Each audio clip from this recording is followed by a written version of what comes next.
नमस्कार, अजय चतुर्वेदी। आज हम इस वीडियो में आपातकाल तब और अब पार्ट 2 पर चर्चा करेंगे और हमारे साथ चर्चा के लिए विद्यमान हैं प्रोफेसर MP सिंह साहब, विधि के प्रकांड विद्वान और साथ ही राष्ट्रीय और अंतर्राष्ट्रीय स्तर पर राजनीति में अपनी अच्छी दखल रखने वाले प्रोफेसर सिंह। हम लोगों ने पिछले एपिसोड में बहुत कुछ आपने बताया, आपातकाल क्यों लगाना पड़ा, क्या कुछ उसके इफ़ेक्ट्स थे और इफ़ेक्ट्स जो थे उसके बारे में आज हम चर्चा करेंगे। आपातकाल का क्या असर पड़ा आम जनमानस के ऊपर और भारतीय राजनीति के ऊपर।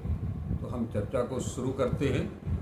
आपातकाल तब और अब पार्ट 2। सर, आपका बहुत बहुत स्वागत है। आप से अनुरोध है कि अब आपातकाल आपने पिछले एपिसोड में जिस तरह से विस्तार से बताया कि किस तरह से लागू किया गया, किन परिस्थितियों में, आपने स्त्री विमर्श पर भी कुछ चर्चा की थी शुरुआत में। अब आगे की कड़ी के लिए हमारे दर्शकों के लिए आप क्या कुछ रखना चाहेंगे अपने विचार? देखिए चतुर्वेदी जी, पिछली चर्चा में हम लोगों ने एक बात पर ध्यान नहीं दिया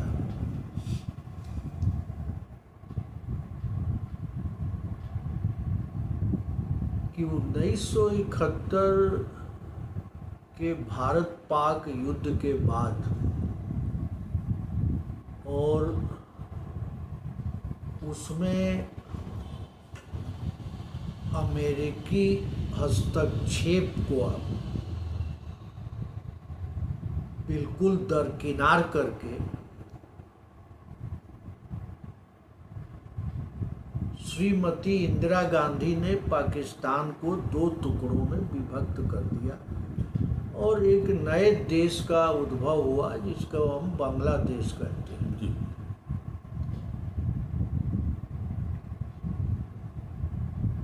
उसी समय इंदिरा गांधी जी के प्रयास से भारतवर्ष और USSR, जिसे कहते हैं सोवियत संघ, उसके बीच में एक मैत्री और सुरक्षा संधि हुई। पाकिस्तान से युद्ध के बाद? नहीं, उसी दौरान। जी। क्योंकि जब प्रेसिडेंट निक्सन ने अपना 7वां बेड़ा अरब सागर में भेज दिया, तो उधर से रूस ने भी भारत के पक्ष में चुनौती दे दिया, तो अमेरिका वहीं पर ठिठक गया। इससे 2 बात हुई। पहली बात तो ये हुई कि भारतीय राजनीति में एक मजबूत नेता की दरकार लोग समझने लगे, स्ट्रॉन्ग लीडर। जी। और उसकी झलक आपको मोदी जी के 56 इंच छाती वाले बयान में भी देख सकते हैं कि एक स्ट्रॉन्ग लीडर की जरूरत है। और आपको याद होगा कि 2009 के चुनाव में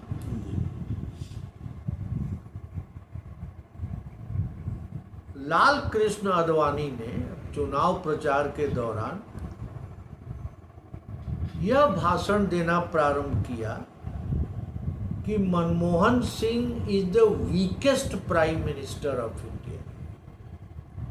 हमको याद है, मैं लाइव देखता था कि भारतवर्ष के सबसे कमजोर प्रधानमंत्री।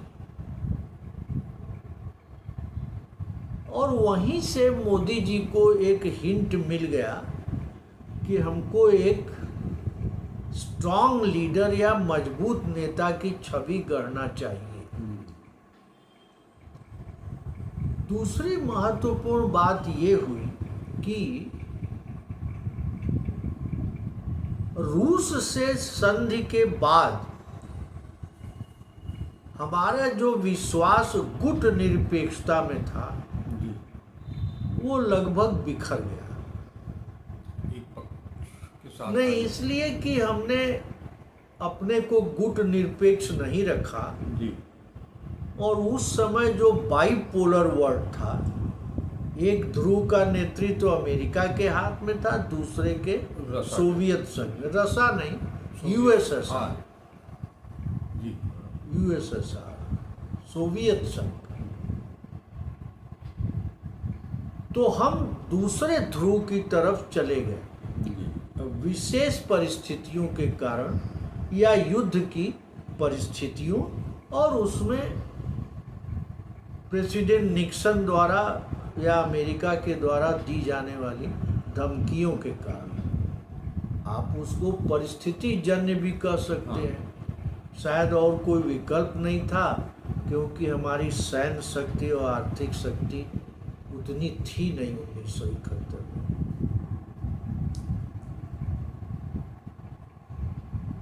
तो एक बात ये हो गई कि भारतीय राजनीति में एक स्ट्रॉन्ग लीडर की जरूरत महसूस की जाने इंदिरा लगी। जी के कारण एक राजनीति का प्रमुख तत्व हो गया।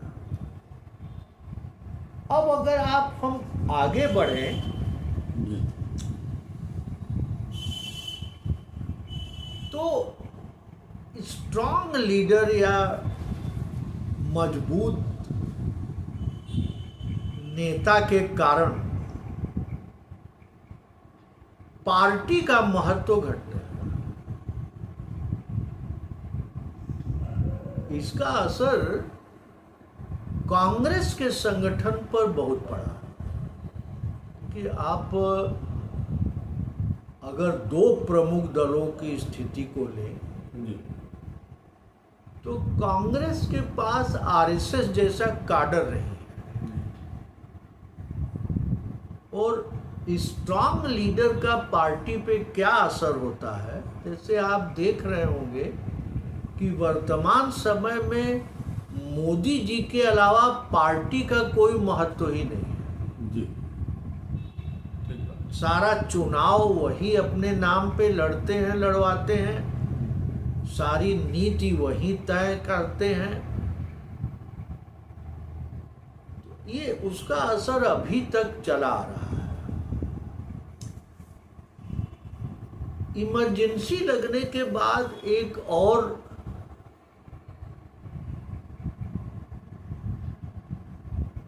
एक खतरनाक प्रवृत्ति का जन्म हुआ कि कार्यपालिका अत्यंत बलशाली हो गई, एग्जीक्यूटिव, जी। जी। और न्यायपालिका और विधायिका का महत्व कमतर हो। बहुत कमजोर हो गया।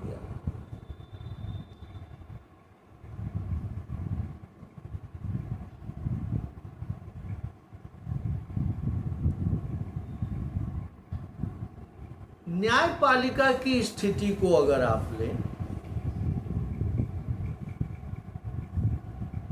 तो हमें याद आता है कि ये जो हमारे चीफ जस्टिस रिटायर हुए डी.वाई. चंद्रचूड़, जी। इनके पिताजी उस समय सुप्रीम कोर्ट में मुख्य न्यायाधीश थे, वाई.बी. चंद्रचूड़। और एक वाद था एडीएम जबलपुर, उस वाद में उन्होंने कह दिया कि आपातकाल लागू होने पर सभी मौलिक अधिकार स्थगित हो जाते हैं और उनका क्रियान्वयन न्यायपालिका भी नहीं कर सकती, क्योंकि इमरजेंसी लगाने के बाद इंदिरा जी ने सारे मौलिक अधिकारों का लगभग पूर्णतया हनन कर दिया था। सभी विपक्षी नेताओं को जेल में डाल दिया। और मैं उस समय विधि संकाय में था, जी फाइनल ईयर का स्टूडेंट। हमारे कैंपस के जो आरएसएस से जुड़े हुए जितने प्रोफेसर थे वो या तो भूमिगत हो गए या अरेस्ट हो गए। छात्र नेता भी या तो भाग गए या गिरफ्तार हो गए। कुछ नेता तो विदेश भाग गए और वहां से आपातकाल और कांग्रेस के विरुद्ध अंतर्राष्ट्रीय स्तर पर माहौल बनाने का प्रयास करने लगे। उसमें बड़े लोगों में एक नाम सुब्रमण्यम स्वामी का है, एक हमारे बीएचयू के थे आनंद कुमार, हम लोग के साथी, जी जो बाद में जेएनयू में प्रोफेसर हुए। वो अमेरिका से जाके टीवी चैनलों पर आपातकाल के विरुद्ध और इंदिरा गांधी के विरुद्ध बयान देते थे। मतलब दहशत हो गई।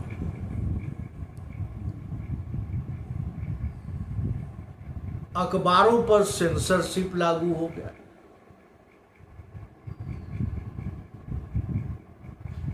और यहां तक आदेश आ गया सरकार का कि अगर अखबार में कोई आर्टिकल छपती है या बयान छपता है तो उसे पहले प्रेस इंफॉर्मेशन ब्यूरो को दिखाना पड़ेगा। अगर उनकी अनुमति नहीं होती जी तो वो समाचार छपेगा नहीं, रोक देती थी सरकार। और उसी से प्रेरणा लेकर आपने देखा होगा कि पिछले दिनों एक सर्कुलर आया मिनिस्ट्री ऑफ इंफॉर्मेशन का और ब्रॉडकास्टिंग का कि अगर पीआईबी किसी सूचना को फेक न्यूज़ घोषित कर देता है तो उसे कोई छाप नहीं सकता। आपको जानकर आश्चर्य होगा कि कुलदीप नैयर ऐसे बड़े पत्रकारों को जेल में भेज दिया। और हमको अडवाणी जी का एक वाक्य याद है कि अगर मीडिया से कहा जाता था कि तुम झुक जाओ तो वो जमीन पर रेंगने लगता था।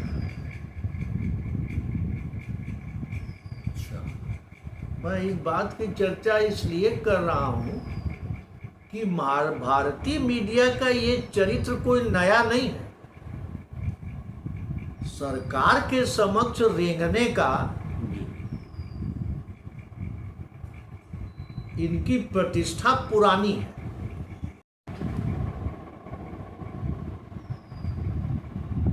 और हम आपको ये भी बता दें कि जैसे अटल बिहारी वाजपेयी जैसे नेता जो उस समय जनसंघ के थे, इन्होंने मेडिकल ग्राउंड पर इनको जेल से छूट कर ही बाहर आ, कुछ पेट के रोग का बहाना करके बाहर आ गए। और उस समय आरएसएस के अध्यक्ष थे बाला साहब देवरस। मैं एक चीज और निवेदन कर दूं कि इमरजेंसी के दौरान संजय गांधी का महत्व बहुत बढ़ गया। और जब पार्टी का संगठन बिखरने लगा तो इंदिरा जी को बहुत उम्मीद जग गई यूथ कांग्रेस को रिवाइव किया जाए। और संजय गांधी के बहुत से मित्र यूथ कांग्रेस के द्वारा कांग्रेस की राजनीति में प्रवेश किए। आपको पता होगा कि कमलनाथ जैसे लोग, जगदीश टाइटलर जैसे लोग, ढेर सारे नॉन पॉलिटिकल लोग कांग्रेस की पॉलिटिक्स में घुस गए। और संजय गांधी ने भारतवर्ष में कुछ अत्यंत स्वेच्छाचारी और सांप्रदायिक राजनीति भी प्रारंभ कर दिया। जैसे जामा मस्जिद के आसपास के सारे मुस्लिम झुग्गी झोपड़ियों को बुलडोजर से गिरा देना, या नसबंदी जबरन पकड़ पकड़ के करवाना। हमको ये भी याद है कि उस समय उत्तर प्रदेश के स्वास्थ्य मंत्री थे प्रभु नारायण सिंह। वो तो नसबंदी करवाने में मिल्खा सिंह की चाल चल दी है उत्तर प्रदेश में। सुना है सबसे सरकारी कर्मचारी जितने थे उनसे कुछ केसेस भी ले आने के लिए कहा हाँ, गया। सबको कि आप इतना केस आइए, नहीं तो नौकरी पे खतरा हो जाता था। और इन सब चीजों का आम जनता में बहुत ही ज्यादा नकारात्मक प्रभाव पड़ने लगा। ये ठीक है कि कोई पुलिस के डर के मारे सामने आके, माने आप विश्वास करेंगे कि अगर आप किसी चौमानी पे इंदिरा गांधी मुर्दाबाद बोल दें, तो देखिए भारतवर्ष में निरोधक नजरबंदी कानून तो पहले से ही था, प्रिवेंटिव डिटेंशन। हमको याद है कि आज़ादी के बाद A.K. गोपालन जो कम्युनिस्ट पार्टी के नेता थे, उनको सरकार ने जेल में डाल दिया। और मैं सुप्रीम कोर्ट की बात आपको बता रहा हूं, न्यायपालिका की, कि A.K. गोपालन के केस में सुप्रीम कोर्ट ने कह दिया कि अगर किसी की स्वतंत्रता को आप कानून के द्वारा प्रस्तावित प्रक्रिया के अंतर्गत गिरफ्तार करते हैं तो ये जायज है। बाद में Maneka Gandhi versus Union of India के केस में इसमें सुप्रीम कोर्ट ने काफी,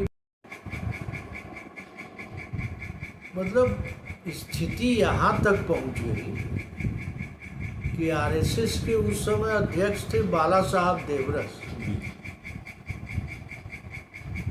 इन्होंने संजय गांधी के तारीफ में लिखना शुरू कर दिया, और विनोबा भावे ने तो यहाँ तक कह दिया कि आपातकाल एक अनुशासन पर्व है,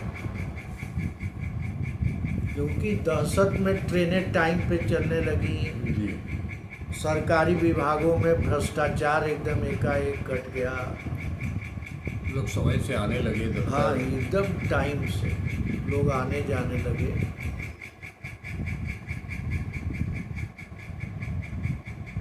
इसके बाद जो मैंने पिछले बयान में आपसे ये कहा था कि नियम, प्रजातांत्रिक मर्यादाएं और प्रक्रियाएं इस तरह से भंग हो गई कि जॉर्ज फर्नांडीज ने डायनामाइट की छड़ों को इंतजाम करके एक चुनाव की मीटिंग के दौरान मंच के नीचे डायनामाइट फिट करके इंदिरा गांधी को उड़ा देने की योजना बनाया, षड्यंत्र किया। और डायनामाइट जब चला बनारस पहुंचा तो एक विजय नारायण जी हैं, अभी भी हैं वो समाजवादी, और एक हमारे मित्र थे राधे श्याम सिंह एडवोकेट, वो डायनामाइट बनारस में पकड़ा गए और कलकत्ता में जॉर्ज फर्नांडीज अरेस्ट हो गए।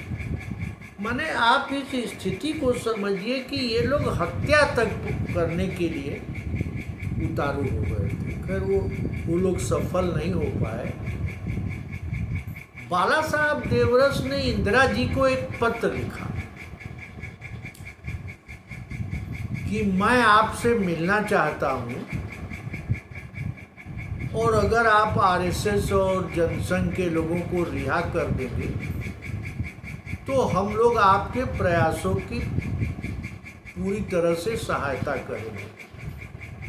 जिस तरह का वचन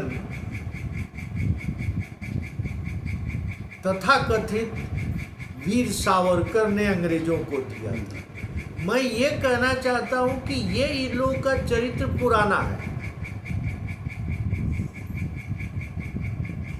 पत्र लिखना, माफी मांगना। हाँ, और तो इस दौरान इंदिरा जी ने एक 20 सूत्रीय कार्यक्रम लागू किया।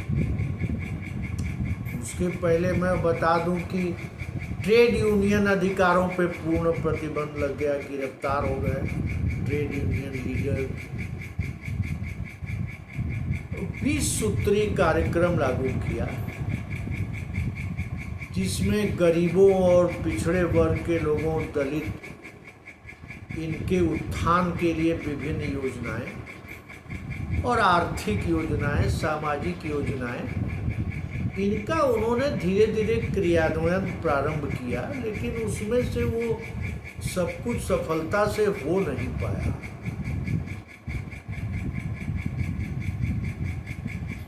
तो जो सरकार की सूचना तंत्र था और जैसे इंटेलिजेंस एजेंसी जो थी, वो प्रधानमंत्री को रिपोर्ट करने लगी कि जनता में असंतोष बहुत बढ़ गया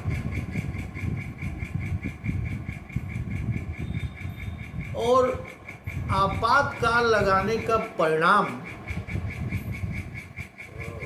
तत्कालीन प्रधानमंत्री इंदिरा जी और कांग्रेस के भविष्य के लिए कुछ अच्छा नहीं बन रहा।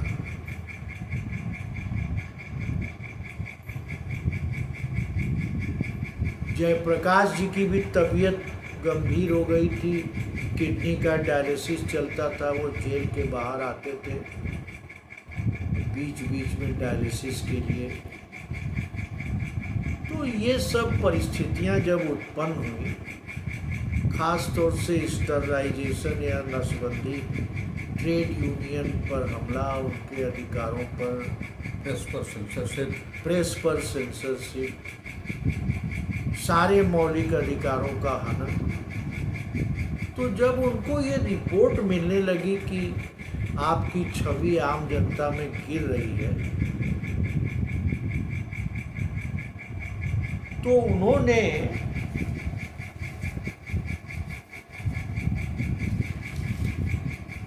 इक्कीस मार्च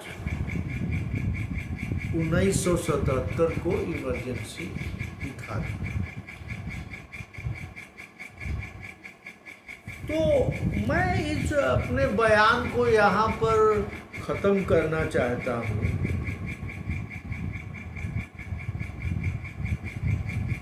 कि इंदिरा गांधी ने जो आपातकाल लगाया, वो उस समय की उनके अनुसार जो परिस्थितियां थी, वो राज्य और देश के लिए ठीक नहीं थी, खतरनाक थी, उसको रोकने के लिए। लेकिन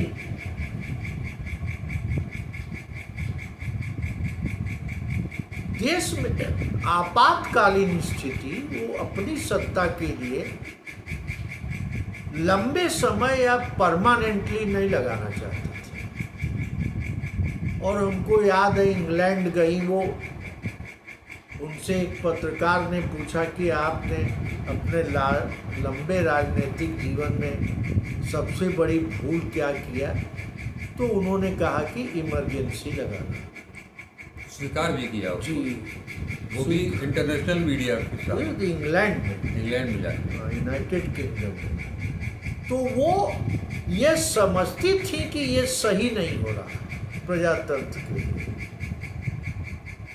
और आज जो आप दमन, मौलिक अधिकारों का हनन, सांप्रदायिक विभाजन, सांप्रदायिक घृणा, ये सब जो देख रहे हैं, बहुमतवादी शासन, ये सब जो आप देख रहे हैं, उसके पीछे छिपी इच्छा ये है कि पूरे समाज को एक आज्ञाकारी समाज बना दिया और हिंदू राष्ट्र की परिकल्पना को साकार। एक आज्ञाकारी समाज बनाकर साकार किया जाए। लिहाजा चतुर्वेदी जी, मैं आपके इस थंबनेल से सहमत नहीं हूं कि आपातकाल तब और अब या इमरजेंसी तब और अब, दोनों में आधारभूत स्तर पर और संरचनात्मक स्तर पर राजनीतिक परिस्थितियों और उनके उद्देश्यों में बहुत ज़्यादा भिन्नता है। तो आपकी स्वीकृति से अगले एपिसोड में हम लोग आज की स्थिति पर कुछ बात करेंगे। बनारस में उस समय आप बनारस हिंदू विश्वविद्यालय में भी थे, और बनारस हिंदू विश्वविद्यालय और पूर्वांचल बनारस पूरा इमरजेंसी को लेकर के काफ़ी उद्वेलित भी था। नहीं, ऐसा कुछ नहीं था। कुछ उद्वेलित नहीं था। काफ़ी लोग अनुशासन प्रियता, भ्रष्टाचार के घट जाने, ट्रेनों के टाइम पर चलने, पढ़ाई लिखाई सुचारू रूप से चलने, छात्रों की राजनीति पर रोक लग जाने, कुछ नेता टाइप जो बनारस हिंदू यूनिवर्सिटी के प्रोफेसर शाखा वगैरह लगाते थे पढ़ाई लिखाई छोड़कर, उनकी गतिविधियों पर रोक लग जाने के कारण काफ़ी लोग प्रसन्न भी थे। उसी बनारस हिंदू विश्वविद्यालय में एक आरएसएस का भवन भी हुआ करता था क्या? वो जो मेरा विधि संकाय था जी, और उस समय डॉक्टर कालूलाल श्रीमाली कुलपति थे। और मैं आपको बता दूं कि श्रीमाली जी नेहरू कैबिनेट में भी कैबिनेट मिनिस्टर थे जी। हाँ, तो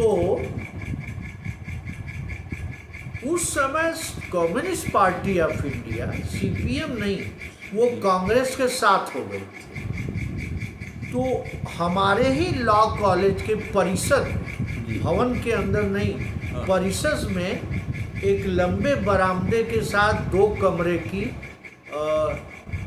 चूँकि मालवीय जी हिंदू महासभा के बहुत प्रेमी थे, तो उन्होंने एक आरएसएस भवन का निर्माण करवाया।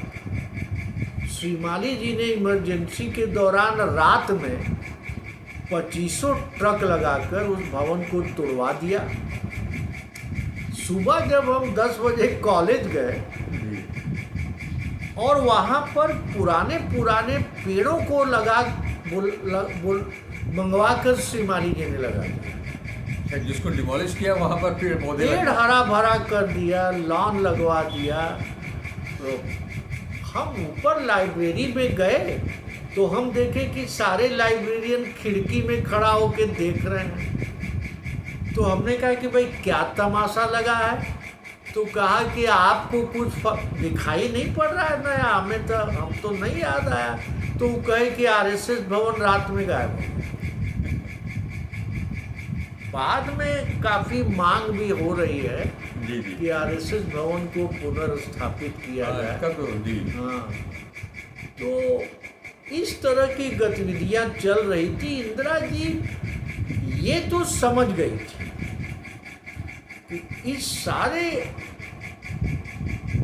समस्या की जड़ में आरएसएस है। और आप मतलब जनता सरकार जब बनी तो आप अराजकता देखी कि एक एमपी वाला आदमी जयप्रकाश जी ने जबरन उसको प्रधानमंत्री बना दिया, मोरारजी देसाई। सर, आपने मोरारजी देसाई का नाम लिया। मोरारजी देसाई के ऊपर तब भी माने जब वो जीवित थे, प्रधानमंत्री बने थे तब, और उसके पहले से भी जब वो कांग्रेस से अलग हुए, और अभी हाल में फिर कांग्रेस ने उनका नाम लेकर के काफ़ी कुछ ऐसा कुछ कहा जो कि उनकी छवि को धूमिल करता है कि वो CIA के एजेंट थे। ये तो देखिए एक आम भाषा थी, क्योंकि इंदिरा गांधी की समाजवादी नीतियों से अमेरिका बहुत दुखी था। और जब उन्होंने रूस से संधि कर लिया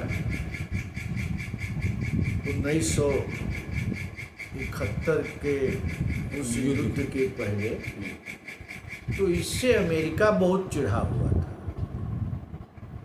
और ये भी बात थी, आपको खुद सोचना चाहिए कि ये लोग जो अमेरिका जाके घूम घूम के वीजा दे देता था अमेरिकन एम्बेसी, पैसा रुपया मिलता था, टेलीविज़न पर लंबे लंबे भाषणों की सुविधा मिलती थी, इसकी सहायता कौन कर रहा था? और CIA का एजेंट हो जाना। देखिए, हम अपने BHU का आपको किस्सा बता रहे हैं। छात्रों की राजनीति में RSS वालों को हाफ पैंट में देखते ही छात्र चिढ़ाते थे, मैं स्पष्ट आपको बता रहा हूँ। और कैंपस की राजनीति में समाजवादी, कांग्रेसी, बाद में एक दुर्ग सिंह चौहान RSS से भी चुने गए अध्यक्ष के रूप में,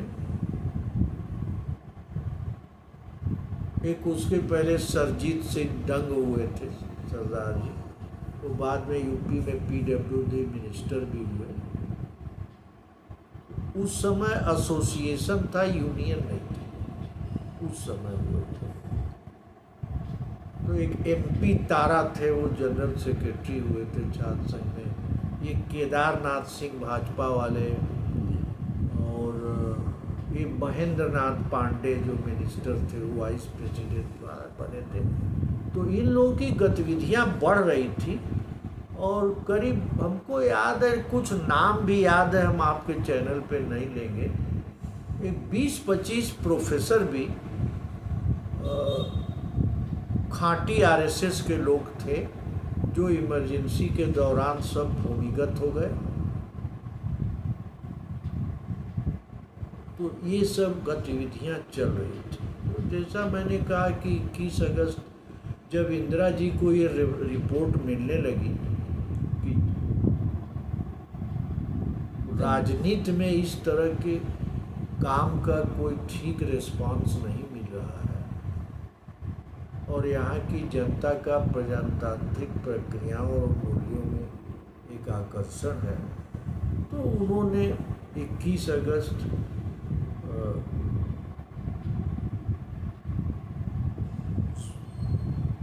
को 77 में इमरजेंसी उठा लिया।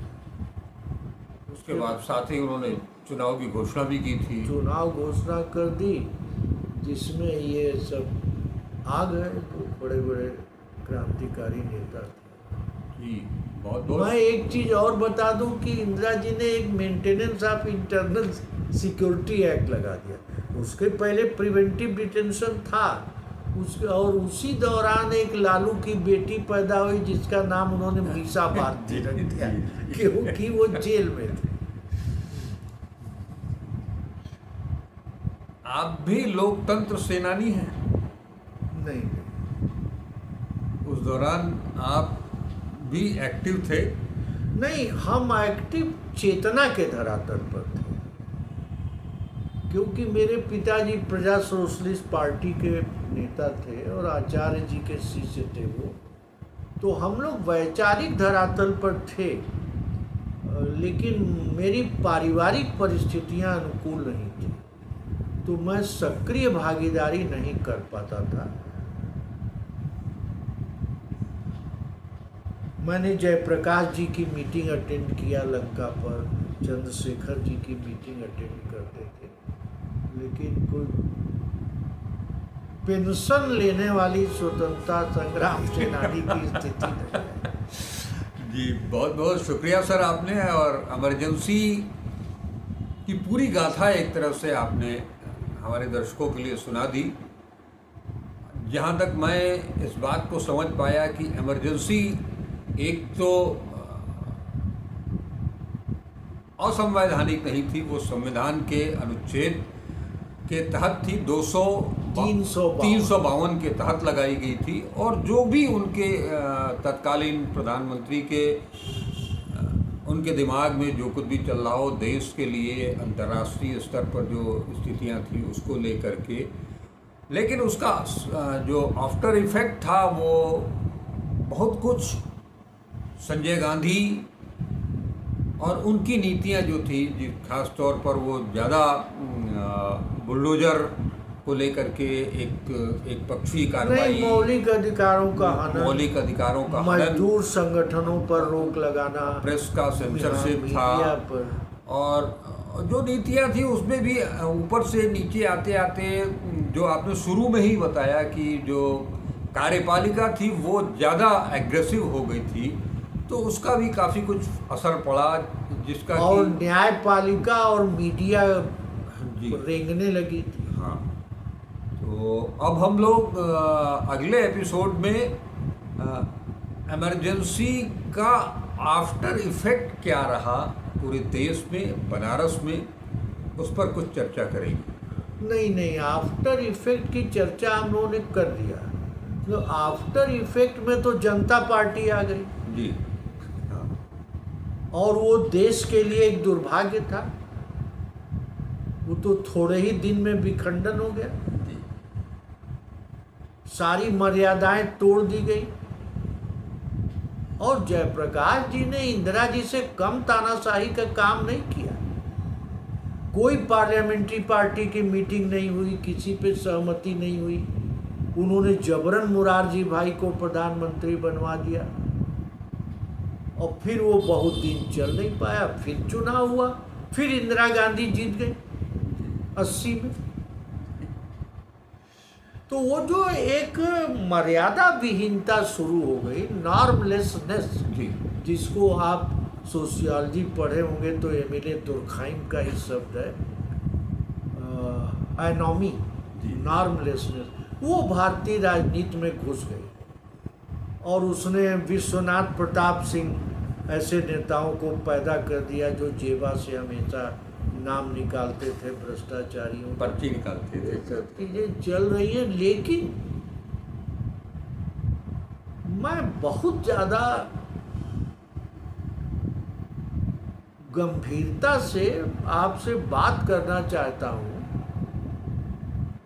कि 2014 के बाद से और आज तक क्या हो रहा है। क्या वो उस समय के आपातकाल की तुलना में बहुत प्रजातांत्रिक है, डेमोक्रेटिक है, कम दमनकारी है, देश के लिए फायदेमंद है, या भविष्य के लिए कुछ खतरनाक प्रवृत्तियों का जन्म राजनीति में हो रहा है? मैं इस पर बात करना चाहता हूँ। ठीक सर, हम लोग अगले एपिसोड में इस मुद्दे पर, जैसा आपने बताया, उसी मुद्दे पर चर्चा करेंगे, और उसके साथ ही इस कड़ी की पूर्णता भी होगी। नमस्कार आप सभी को।